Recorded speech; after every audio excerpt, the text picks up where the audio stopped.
Poupar é, acima de tudo, tomar uma decisão. Esta matéria foi publicada no jornal O Estado de São Paulo, do dia 30 de julho de 2023, na página 7 do caderno especial Onde Investir. O planejamento financeiro bem-sucedido depende de duas ações básicas: ter consciência sobre os gastos e estar disposto a abrir mão de prazeres imediatos. Poupar é um hábito decorrente de uma decisão que precisa ser mantida como prioridade.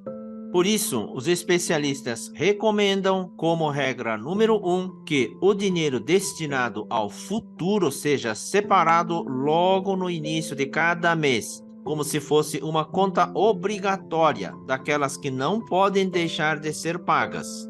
Um preceito clássico da educação financeira é guardar pelo menos 10% do que se ganha, mas é claro que isso só se torna possível quando o balanço entre receitas e despesas permite.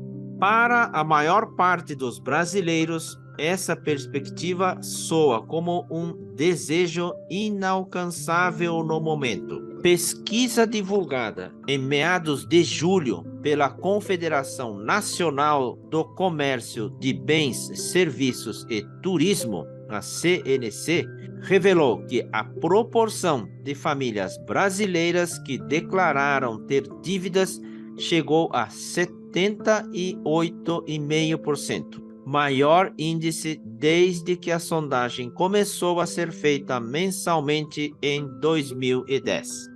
Com esforço e clareza sobre as ações necessárias, é possível passar do lado dos devedores para o lado dos poupadores, diz a planejadora financeira Fernanda Prado. Como o alicerce da transformação é ter um diagnóstico detalhado, o primeiro passo essencial do processo de reeducação é anotar todos os gastos. As pessoas tendem a errar feio quando fazem apenas estimativas das despesas, especialmente aquelas pequenas do dia a dia. Meus clientes costumam levar um susto quando somam essas despesas, observa Fernanda Prado. Muita gente considera dispensável contratar um especialista em finanças pessoais. Afinal, em linhas gerais, todo mundo sabe o que precisa ser feito. A complexidade costuma estar na tomada de decisões do dia a dia para adequar os gastos ao que se ganha. Ter um profissional acompanhando o processo contribui não apenas para a estratégia inicial e a obtenção de ferramentas práticas, mas também para ter com quem prestar contas.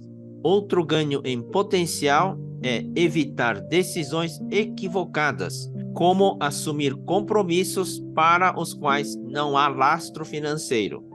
Assim, se a ideia é comprar um carro, é muito melhor juntar a maior parte possível do dinheiro e dar como entrada do que assumir uma prestação alta por anos. Esse é um bom exemplo, pois a determinação para guardar dinheiro tende a aumentar quando há objetivos concretos atrelados à prática. Poupar significa definir prioridades. É importante que as pessoas percebam que estão fazendo um esforço por motivos que vão além de simplesmente guardar dinheiro, diz Álvaro Modernel, especialista em educação financeira e autor de livros infantis voltados à conscientização das crianças e das famílias sobre o tema. Círculo virtuoso.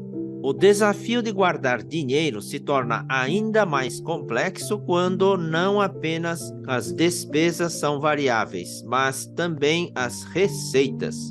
Essa situação vem se tornando cada vez mais comum com a crescente proporção de profissionais liberais, autônomos e empreendedores individuais.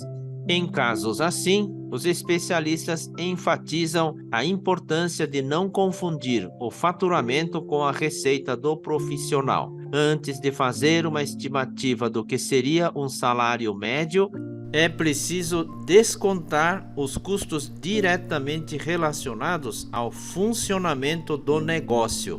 No caso de um consultório de médico, dentista ou psicólogo, por exemplo, esses descontos incluem impostos, aluguel da sala, condomínio, telefone e gastos com funcionários, se houver.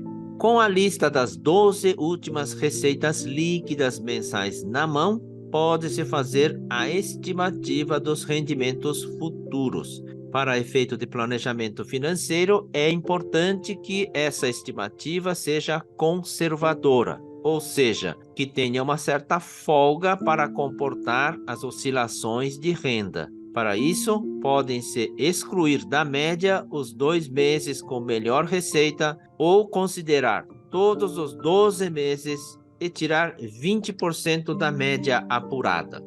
Todos esses cálculos são apoios importantes para a atitude fundamental do processo de planejamento financeiro. Ter consciência de que muitas vezes será necessário abrir mão de prazeres imediatos, como pedir delivery 3 vezes por semana ou fazer uma viagem de fim de semana em nome de um benefício ainda maior.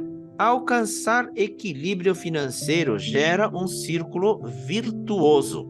Traz satisfação e permite um nível de tranquilidade que influencia positivamente todas as demais áreas da vida, inclusive o desempenho no trabalho, lembra Modernel.